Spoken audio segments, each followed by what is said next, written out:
Welcome to McPlum, simple solutions served daily. In this video, I will show how to make chicken salad for diet. First, select lean, skinless chicken breast as your primary protein.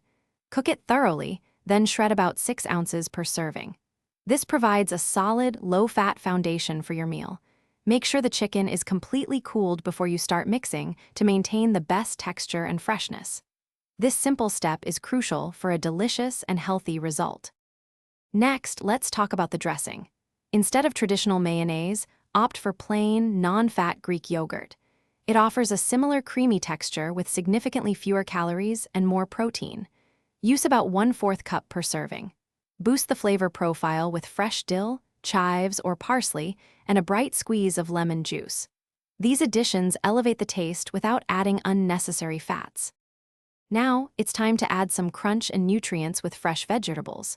Finely chop about 1/4 cup of celery and 1/4 cup of colorful bell peppers.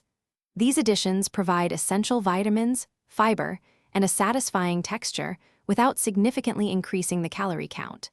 You can also experiment with other favorites like cucumber or shredded carrots. Mixing them in well ensures every bite is packed with flavor and goodness. Finally, how to enjoy your delicious, diet-friendly chicken salad. Serve it on crisp lettuce wraps for a low-carb option, or with a few whole-grain crackers for added fiber. This recipe yields a satisfying meal with approximately 300 calories per serving, making it perfect for your dietary goals. Remember to stay hydrated throughout your day. Check the description for a link to the Oala water bottle and other great deals to help you stay refreshed. Thanks for watching. Stay juicy and subscribe.